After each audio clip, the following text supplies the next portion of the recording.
Ô André, começar com você, que eu queria entender como que vocês se conheceram, porque assim, você me contou aqui da última vez que você veio, por exemplo, a sua cobertura de tênis, você me contou aquela icônica história de quando você foi no Havaí, fazer lá nas pegadas do campeão, e aquela história sensacional. No ano 2000, sim. Pois é. Encerrou o papo com ela, né? E no auge deles, você estava também ali trabalhando no front de um dos principais repórteres da ESPN, cobrindo tudo ali. Você passa a gostar de tênis a partir de se envolver com isso profissionalmente, ou você já gostava e foi ali que se deu a sua relação com o Fino? Bom, obrigado Rodolfo, Felipe, um prazer mais uma vez estar aqui, obrigado pelo convite para poder conversar com o Fernando outra vez, sempre um prazer, um privilégio para mim. Eu sempre gostei de vários esportes e eu tentei praticar alguns. E eu tentei jogar tênis quando eu tinha 14, 15 anos, mais ou menos um pouco depois de também tentar jogar basquete por 2 anos. Aí eu tô falando tentar praticar de verdade, né? No caso do tênis, tomar aula, eventualmente jogar mais do que no fim de semana. E não foi possível por uma questão de falta de capacidade, falta de habilidade. E aí eu fui me virando com outras coisas, natação, corrida e tal. Então, independentemente de trabalho, o tênis sempre foi um esporte que eu acompanhei e sempre gostei muito. Então, você mencionou agora de ficar acompanhando o Nardini e o Fino nas transmissões de Australian Open. Eu sou da época que o Australian Open era transmitido pela TV Bandeirantes e eu estava assistindo a final em que o Mats Wilander jogou com alguém que eu não lembro o adversário, o jogo demorou tanto que a transmissão foi interrompida por volta de 6 horas da manhã. Isso é um momento icônico, o jogo demorou tanto... Acabaram com o jogo. Vamos terminar aí, rapaz. Não vai dar nada. Entrou a programação de telejornal normal da TV Bandeirantes e a gente informa o resultado do jogo e eu olhei e falei assim... Não é possível. E agora, né? É óbvio, o mundo pré-internet. Sim. Como que acontece? Daqui uns 3 meses você sabe o resultado. Onde eu vou saber? Então eu sempre gostei muito de tênis. Agora, eu conheci o Fernando trabalhando, aí não tem nada a ver com qualquer outra circunstância que não seja obrigação do trabalho.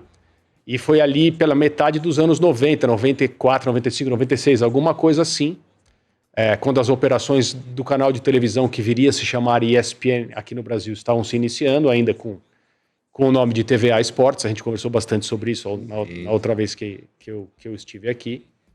E claro, futebol tomava mais parte do nosso tempo, de maneira geral, porque a gente está no Brasil. Mas eu me envolvia com muita coisa.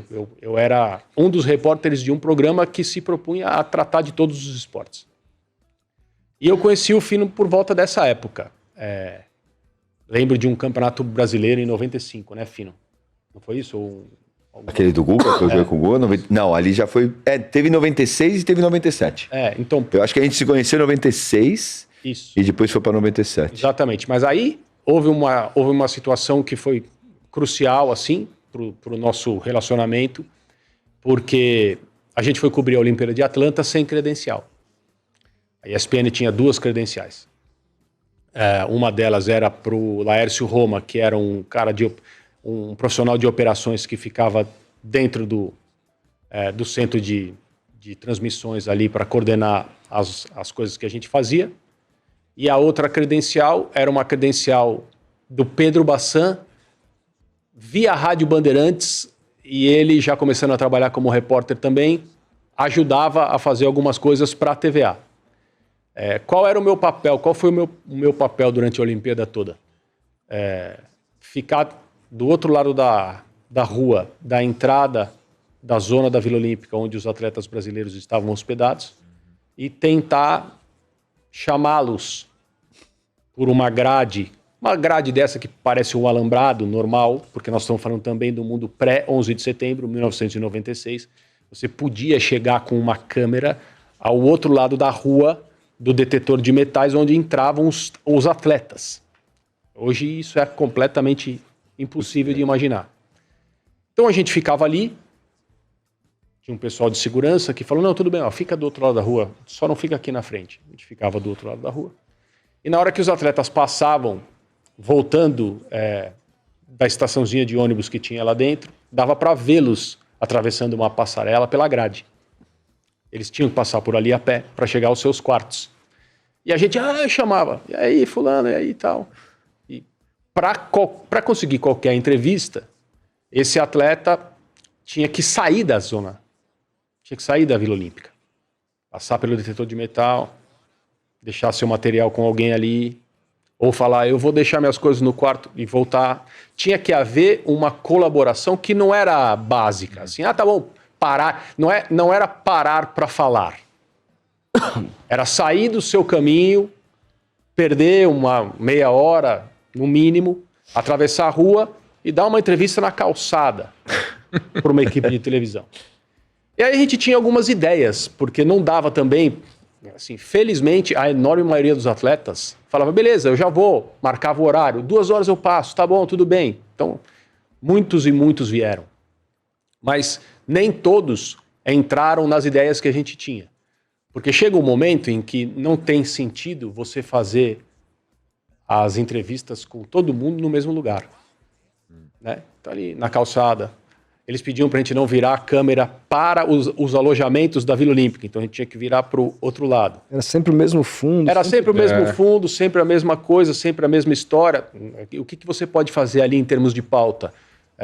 Como foi o seu jogo, você ganhou, você perdeu, como você se sentiu e agora? Então a gente tentava também fazer umas coisas que pudessem ficar guardadas para os dias seguintes.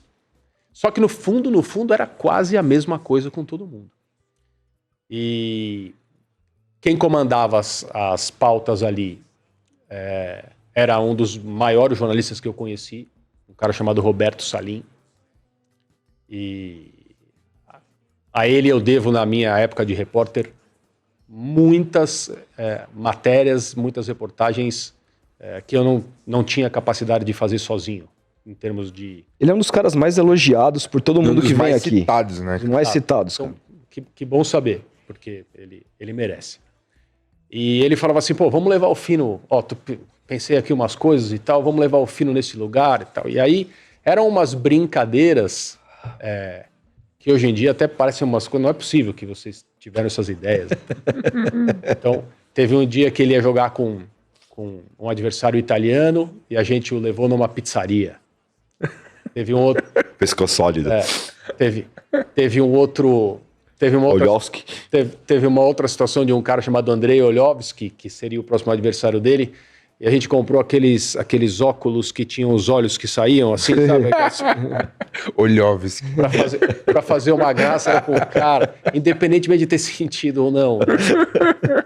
Ele também jogou com o Mark Philippoussis, e todo mundo falava assim, pô, o Philippoussis tinha 2 metros de altura, sacava uma aberração. Um maluco e tal, e a gente fez uma coisa meio autoritária, assim, parou um policial na rua, né? Foi uma coisa assim. E o Fino... não só veio todas as vezes, como topou sem questionamentos todas. Ele falou assim, vambora, o que vocês querem fazer? E ele entrou em todas essas ideias super na boa. E ali a gente, de fato, ficou amigo, porque essa não é uma situação comum, não é todo atleta durante uma Olimpíada. E ele estava numa campanha que quase deu uma medalha. E claro, né, como jornalista você... E perdeu na semifinal. Perdi na semi. Perdi na semi e o Depois terceiro e perdeu quarto. o terceiro lugar. Foi a primeira vez que teve o terceiro e quarto. É. Foi o primeiro ano. Como jornalista, você tem que, obviamente, entender e respeitar qualquer tipo de reação que um atleta tem à sua abordagem. Pô, agora eu não posso, agora eu não quero, me desculpa, já falei com você ontem, eu falo com você então daqui a 2 dias. Não, eu vou jogar, tal. Tô bravo. Ótimo, sem problema nenhum. Eu nunca, em nenhum momento da minha carreira de repórter, levei alguma coisa nesse sentido para o lado pessoal ou repreendi, mesmo que internamente, qualquer atitude de um atleta como reação a uma abordagem. Exceto quando houve falta de educação, e foram pouquíssimas vezes. Mas, e aí somos todos seres humanos, assim, você não tem como não abrir os braços e abraçar de volta uma pessoa que faz isso com você de maneira quase que gratuita. Né? E aí foi assim que aconteceu. E a partir daí, a gente desenvolveu uma relação de amizade mesmo, de conhecer família um do outro e passar a fazer coisas juntos. Que erro meu, hein? Profissionalmente.